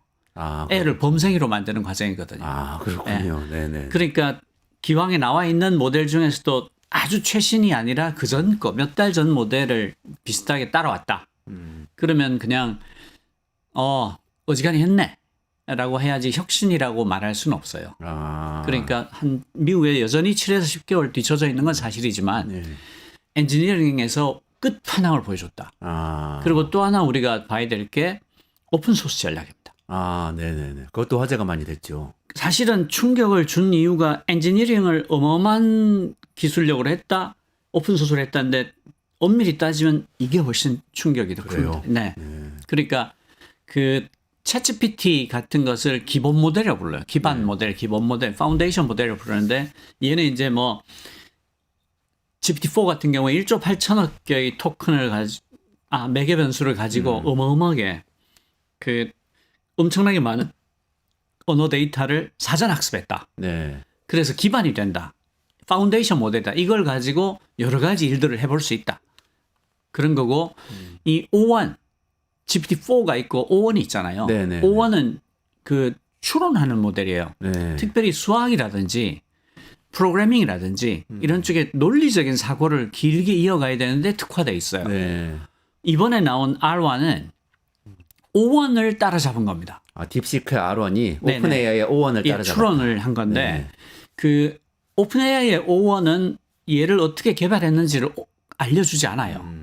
그리고 이 추론 과정을 원래는 토해내도록 돼 있는데 이것도 안 보여줍니다. 네. 가려서 네. 내가 이 생각을 하기 위해서 이런 단계적인 사고를 냈어, 추론을 했어. 그러니까 수학 문제 풀 때 네네네. 아주 어려운 문제는 칠판을 가득 채운 다음에 지우고 또 가득 채운 다음에 지우고 또 가득 네네네. 채운 다음에 이래야지 풀잖아요. 그렇죠. 그 왜 네네. 영화에 보면 물리학과 교수들이 그렇죠. 그렇게 하잖아요. 네네. 풀이 과정이 풀이 아주 과정. 길죠. 네.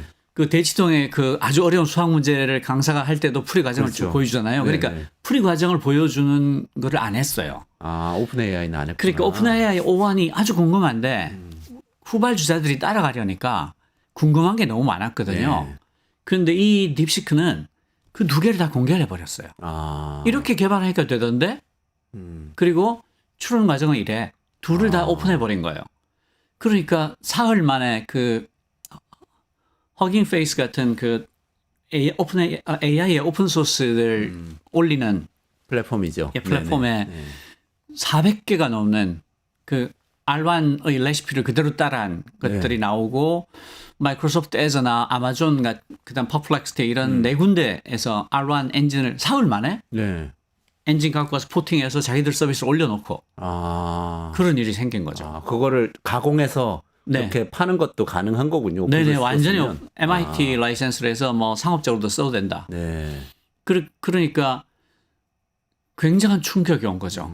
그 미국의 리더십이 일정 부분 타격을 받았다. 네. 그리고 오픈 AI는 어떻게든 돈을 벌어서 상장을 해야 되는데, 아이고 선생님 뭐 공짜가 나와서 아이고, 미안합니다 이러고 그 동네 해지하고 R1 깔아서 쓰고 그럴 거 아니에요. 네. 그러니까 속도가 조금 느려. 아유 괜찮아요 공짜인데 아. 뭐 이렇게 되니까 오픈 AI를 비롯한 이 빨리 돈 벌어 상장해야 되고 펀딩 많이 받아야 되는 쪽은 타격이 없다고 할 수 없게 된 거죠. 네. 그렇군요.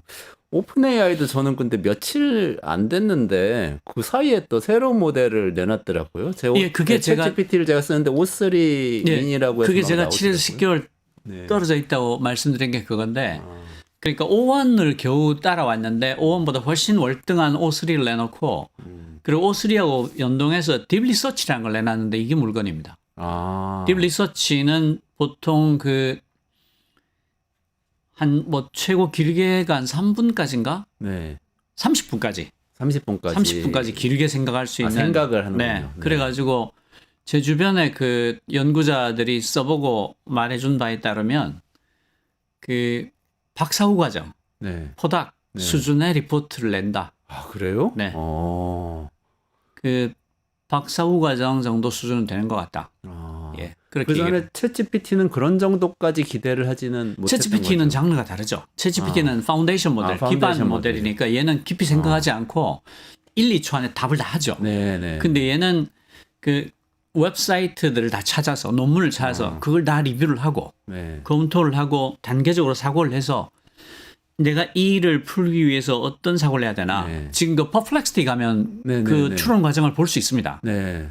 이렇게 뭐 좀 복잡한 리포트를 써야 될 주제가 있으면 네. 퍼플렉시티에 가서 써보시면 네. 퍼플렉시티 무료로 쓸 수 있거든요. 네네네.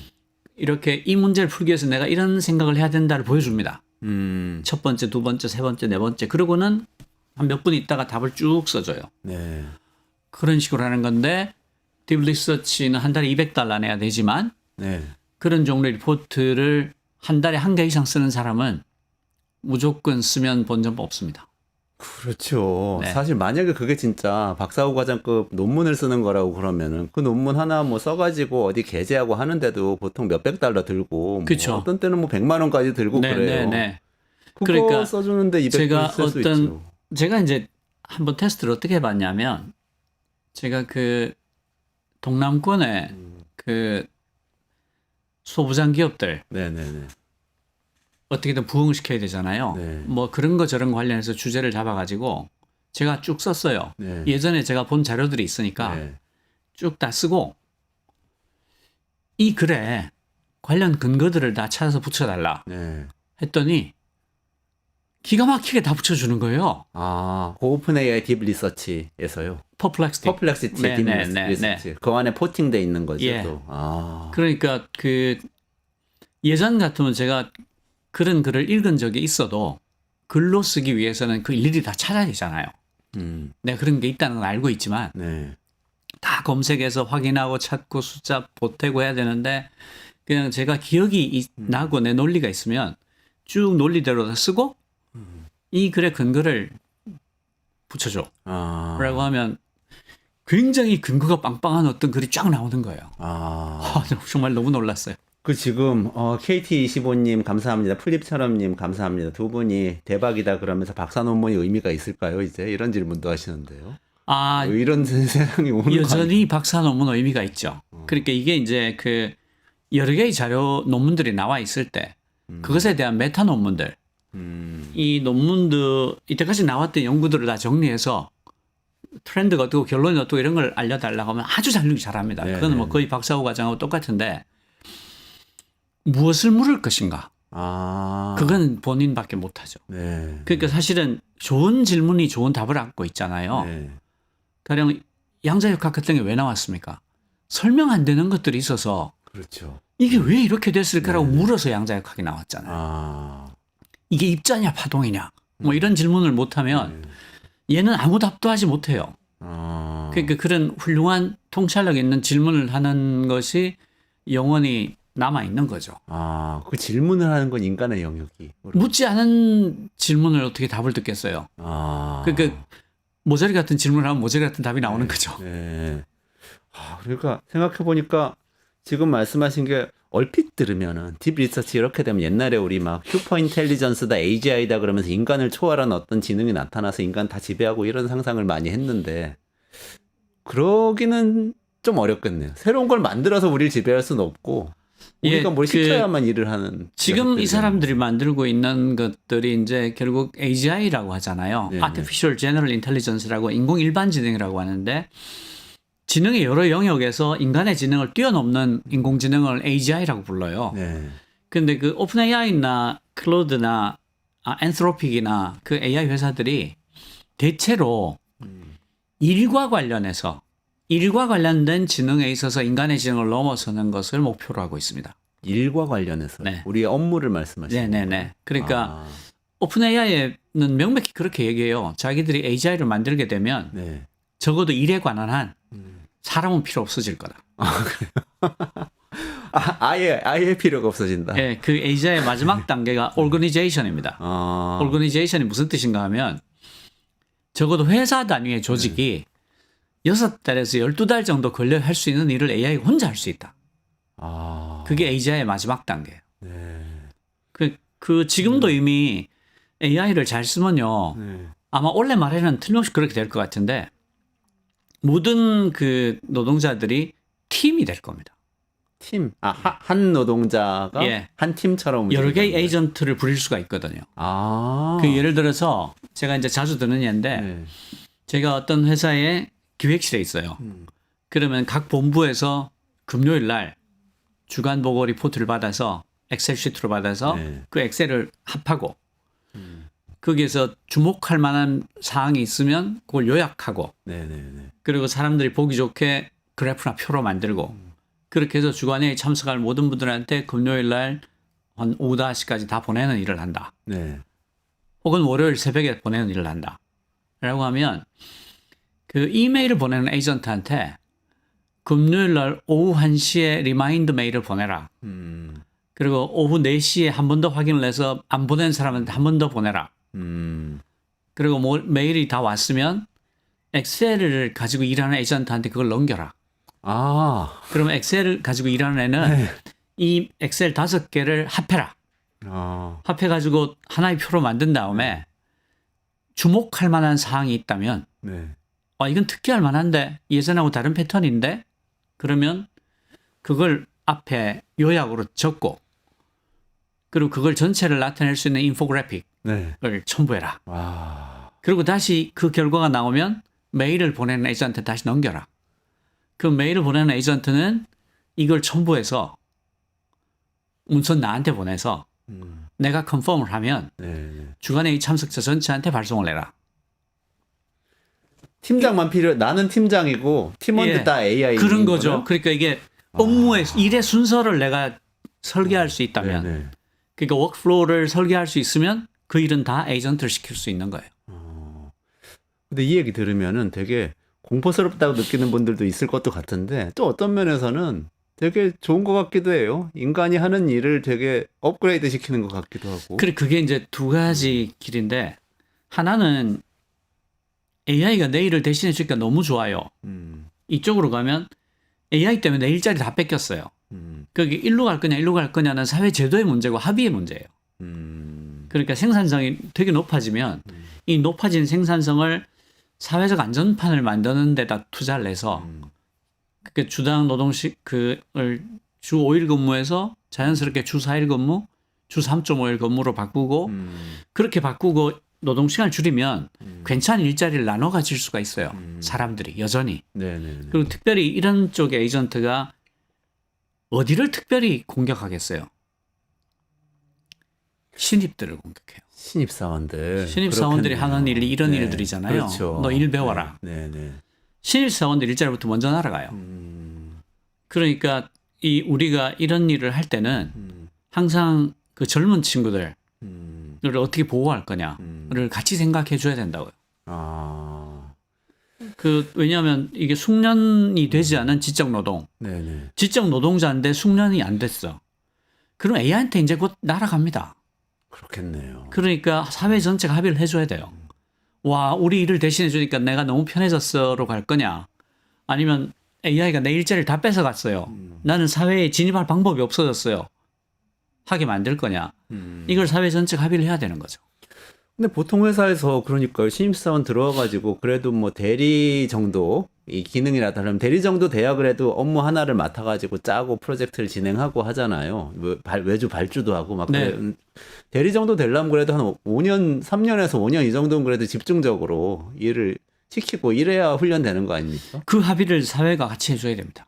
예를 들어서 뭐 그걸로 인한 엄청난 생산성 향상이 있어서 거기 뭐 기금이 생겼다. 이 기금을 청년 취업 지원으로 활용하자. 네. 이런 게 있어야 되는 거죠. 아, 그런 사회적 합의가 꼭 필요하겠네요. 네네네. 조금 아까 얘기하고 좀 다시 이 합쳐서 생각을 해보면 중국에서 딥시크라는 녀석이 나와서 굉장히 네, 앞서가는데 미국의 오픈 AI는 사실 훨씬 더 앞서가는 걸 지금 내놓고 있네요 이미. 한 7개월, 10개월 앞서 있다고 봐야 됩니다. 아직은. 그래서 AGI의 시대는 어쨌든 간에 계속 다가오고 있고 다가오고 있습니다. 네. 인간의 업무가 모두 대체된 네. 시대는 말씀대로라면은 뭐 몇 년 안에 불과 몇 년 안에 올 수 있다는 말씀이시잖아요. 저는 그렇게 생각합니다. 저는 그 딥리서치 같은 경우는 이미 저를 넘었다고 생각합니다. 저는 매일 지도 편달 받고 있습니다. 아니 의장님 그럼 나중에 그 자리에도 AI 진행자 자리에도 AI 그럴 수 앉혀놓고 있죠. 그럴 수 해야 될 있죠. 수도 있고. 예. 근데 이 시점에서 한번 제가 여쭤보고 싶은 게 지금 우리 중국 AI 얘기하고 미국 AI 얘기했지 네네네. 않습니까? 그 AI들이 다 일하는 거라면은 네. 이제 내가 회사 창업해가지고 일 시킨다고 그래도 중국 직원, 미국 직원 뽑아가지고 일 시키는 거랑 똑같잖아요. 그래도 되는 그렇죠. 겁니까? 그러면 우리나라 사람들 돈 벌 길이 없어지는 거 아닙니까? 예, 그래서 우리도 어떻게든 따라가야 되는데요. 그 지금 우리가 딥시크에서 배울 게 아주 많습니다. 이를테면 딥시크가 그 유학파가 거의 없다고 하잖아요. 네네네. 다 중국 내에 네. 그 하는데 사실은 중국 내의 대학교가 세계 톱 클래스입니다. 네. 이쪽에서 세계 100대 대학 뽑으라 그러면 중국 대학이 엄청 많이 들어가요. 그런데 한국은 100대 대학 안에 2개가 겨우 들어갑니다. 그러니까 무슨 뜻인가 하면 한국의 대학 교육이 왜 이렇게 열등한가? 왜 세계적으로 경쟁력을 갖지 못한가? 그게 너무나 이상한 일인 게 한국의 입시 교육이나 입시 경쟁은 세계 최고 수준이거든요. 네. 어마어마하게 애들 갈아넣고 있잖아요.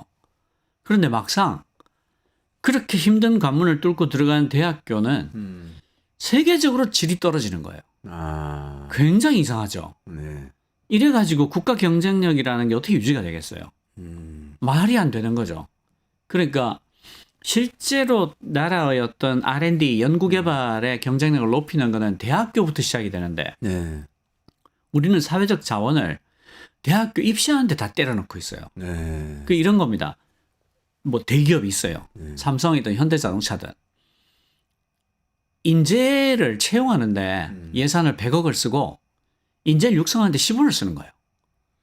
아. 그런 회사가 있겠어요? 그런 회사가 없죠. 없죠. 그럴 리가 없죠. 들어오면 그때부터 네. 육성을 한단 그렇죠. 말이죠. 그런데 우리나라를 기업에 비유하면 채용에 1,000억을 쓰고 네. 육성에 10원을 쓰는 거예요. 아. 형편없어요. 그러니까 우리는 딥시크 같은 걸 못 만드는 거죠. 네. 왜냐하면 여기는 세계 최고의 대학들이 특히 이공계 쪽에 네네. 즐비합니다. 미국 대학하고 뭐 어금버금할 정도로 많아요. 그런데 우리는 대학 가면 그때부터는 그냥 입사 시험, 뭐 그렇죠. 취직하려고 뭘 하지 공부는 안 해요. 그냥 입사를 목적으로 한, 취직을 목적으로 한. 그러니까 취직 학원 비슷하게 대학교를 운영하잖아요. 그러니까 끔찍한 거죠. 대학 교육도 정말 많이 바꿔놔야 될 것 같은데 지금 당장 어떡합니까? 당장 어쨌든 지금은 우리가 뭐 네이버에서도 AI를 한다, 카카오에서도 AI를 한다 이야기를 하고는 있는데 뭐 딥시크를 보니까 저기는 우리가 완전히 따라갈 수 없는 넘사벽이 돼버린 거 아닌가? 뭐 이런 생각이 든단 말이죠. 그러니까요. 이게 그 벤처 생태계가 왜 이렇게 됐지도 생각해 봐야 됩니다. 그러니까 우리가 그 인터넷 초창기에 네네. 벤처기업 붐이 일어서 말도 안 되는 인터넷 회사들이 생겼잖아요. 그래서 그때 거품이란 말까지 했다고요. 그랬죠. 그리고 아이폰이 나왔을 때, 스마트폰이 나왔을 때 앱스토어에 앱이 찾을 수 없을 정도로 많이 쏟아져 나왔잖아요. 근데 지금 AI 붐이 왔다고 하는데 중국은 난리고 미국도 난리인데 한국은 조용하잖아요. 네. 그러면 이 생태계 자체가 다 죽어버린 건가? 벤처 캐피탈도 뭐 AI 회사에 이만저만한 돈을 넣었다 어쩐다는 이야기가 안 들리고 벤처도 새로 뭐 엄청난 게 생겨가지고 세계적인 주목을 받고 있다가 안 보이고 기존에 있던 회사들도 지금 보면 미국 보면 구글도 어마어마한 투자하고 있죠. 페이스북도 어마어마한 투자하고 있죠. 아마존도 어마어마한 투자하고 있잖아요. 근데 국내에 큰 회사들이 조용하잖아요. 그냥 작년 재작년에 한두 번 보도자료 내거는 조용하단 말이죠. 그러니까 여기서부터 여기까지가 다 너무 조용한 거예요. VC부터 스타트업, 대기업까지 네, 네. 다 너무 조용하죠.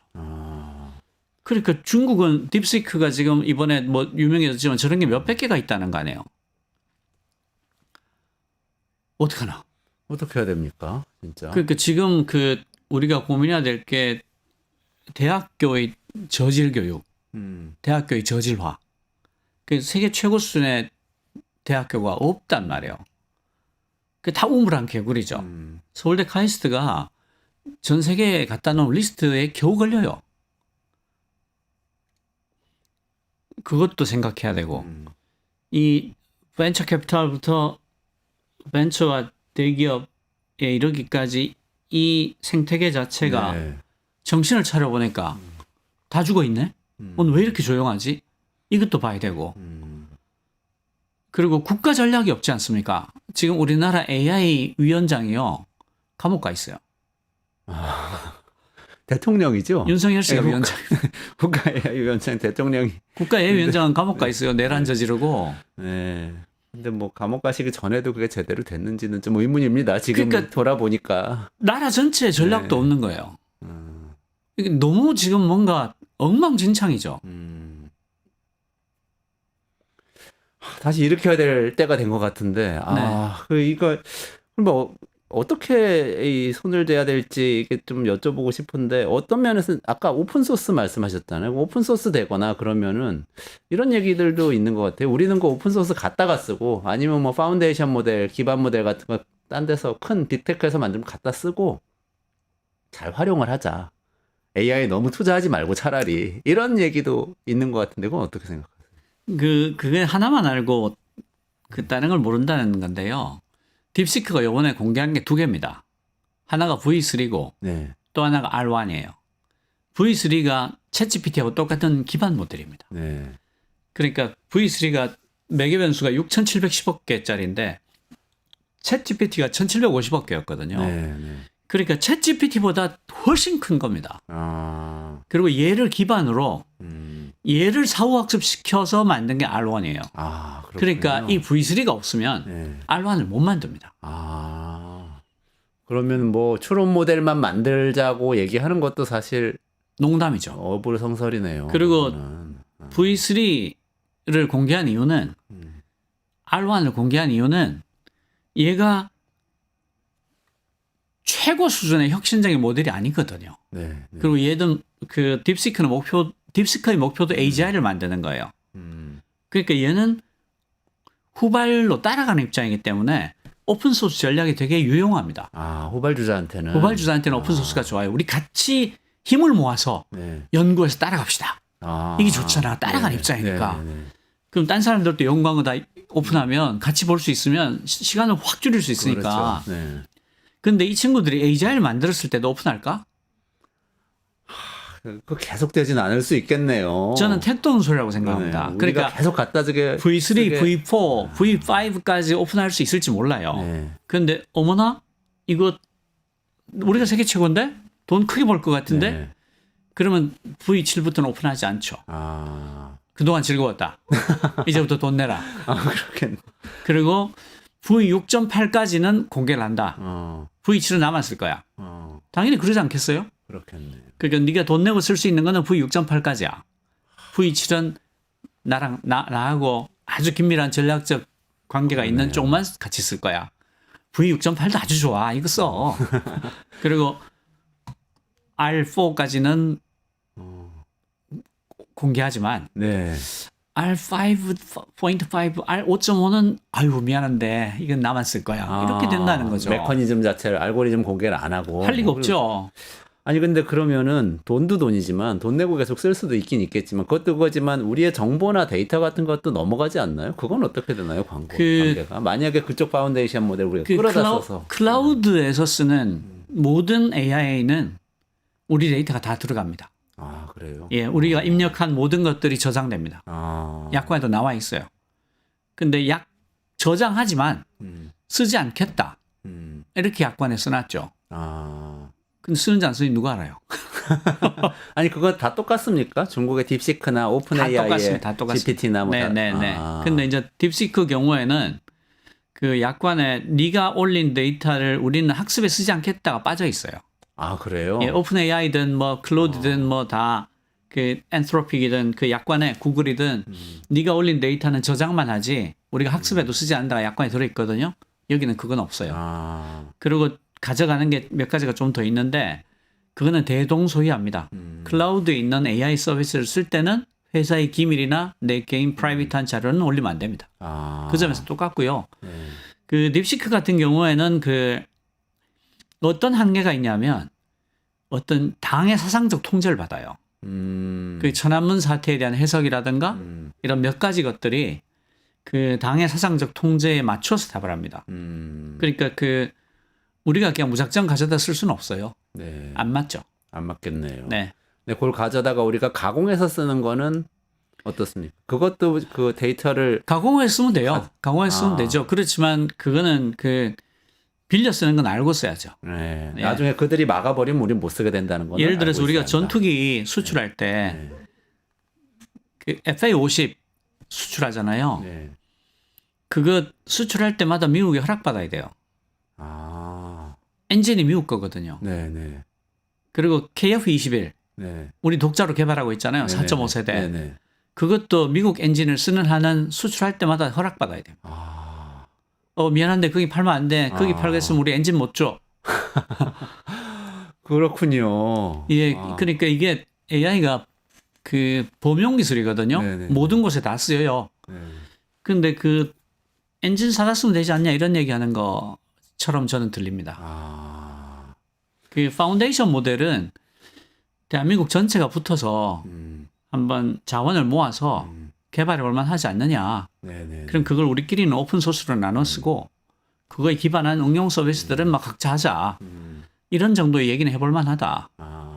저는 생각해요. 그럼 딥시크의 V3 같은 정도의 파운데이션 모델은 국가 전략으로 투자해서 한번 만들어 보자. 네네. 이를테면 우리가 지금 GPU가 너무 적거든요. 네. 저 딥시크가 갖고 있는 GPU가 5만 대 넘습니다. 5만 장이 넘는데 그 A100 이상급. 네네. 제가 생각할 때는 H100도 꽤 있을 거라고 생각해요. 네, 그거는 수출 막혀 금수 품목이지만 그래도 그 전 세계 H100 보유 개수 셀 때요. 중국이 다 포함됩니다. 알리바바가 H100을 10만 장 갖고 있는 걸로 통계적으로 네. 잡혀요. 예. 그러니까 저 친구들도 갖고 있지만 그 갖고 있다고 말을 안 말은 해요. 못 하겠죠. 금수 품목이. 예. 5만 장 있는데 우리나라에는 얼마나 있습니까? 우리나라에 들어와 있는 H100 다 합쳐도 5만 장 안 됩니다. 나라를 탈탈 털어도. 한 개 회사에서 갖고 있는 네. 정도도 안 된다. 그러니까 저는 그런 점에서 보면 한국의 그 큰 IT 회사들도 분명히 반성을 해야 된다고 생각해요. 그러네요. 공격적으로 따라오지 못했다. 그 점에서는 반성을 해야 되고 그렇다고 계속 그걸 꾸짖고만 있을 수는 없으니까 우리가 사회 전체 힘을 모아서 최신형 GPU를 뭐 한 10만 장이라도 구축해서 우리나라 연구자들이 그 GPU 걱정 없이 쓰게 해주면 좋겠다. 그게 이제 네이버 이동수 이사가 자기 경험담을 얘기한 게 있는데 네. 그분이 인텔하고 같이 그 인텔 GPU 그 업그레이드 작업을 같이 하고 있거든요. 네네. 그 협업을 해서 우리나라 국내 대학교 연구진들에게 GPU를 나눠주기 시작한 거예요. 네. 그랬더니 갑자기 연구 성과가 막 튀어나오더라는 겁니다. GPU가 없어서 그동안 연구 성과가 덜 나왔던 거예요. 그래서 자기가 그 갑자기 튀어나오는 연구 성과들을 보면서 너무 가슴이 아팠다. 이게 뭐냐. 우리가 세계 10위의 경제대국인데 GPU 없다고 거지같이 앉아가 연구 못하고 이게 말이 되냐. 그랬다는 거죠. R&D 또 자금은 엄청 많이 쓰는데 또 그게 13% 날려버려 13.5% 날렸잖아요. 막 그걸 날렸죠. 재작년에 날려서 또 이 그게 난리가- 결정적 시기였어요. 그러네요. 예. 그거 좀 빨리 복구되면 좋겠습니다. 네, 의장님, 네. 저 박태웅 의장님 오늘 모시고, 박태웅 대표님, 모두의 질문 Q 대표님 모시고 AI 이야기 나누는데요. 마지막에 결국 결론은 개인적으로는 질문 잘하는 사람이 돼야 된다. 모두의 질문 Q에 들어가서 질문 일단 해보자. 요거 하고, 그렇습니다. 네, 국가적으로는 AI 투자 좀 마음 먹고 같이 해보자. 그렇습니다. 그래서 오픈 AI나 딥시크 같은 기반 모델 같이 만들어보자. 그렇습니다. 이렇게 말씀드리겠습니다. 네네. 시간 너무 길게 제가 잡아놨는데 죄송합니다. 여기까지 말씀 나누시고 마무리하도록 하겠습니다. 예. 네, 박태웅 모두의 질문 Q 대표님하고 같이 딥시크 얘기부터 시작해서 우리나라 AI 전략 어떻게 가져가야 되는지까지 이야기 나눠봤고요. 이원재 끝내주는 경제 매일 오전 11시에 진행하니까요. 내일 오전 11시에 라이브로 다시 찾아뵙도록 하겠습니다. 저는 박태웅 의장님하고 대표님하고 같이 여기서 인사드리고 물러가도록 하겠습니다. 고맙습니다. 고맙습니다.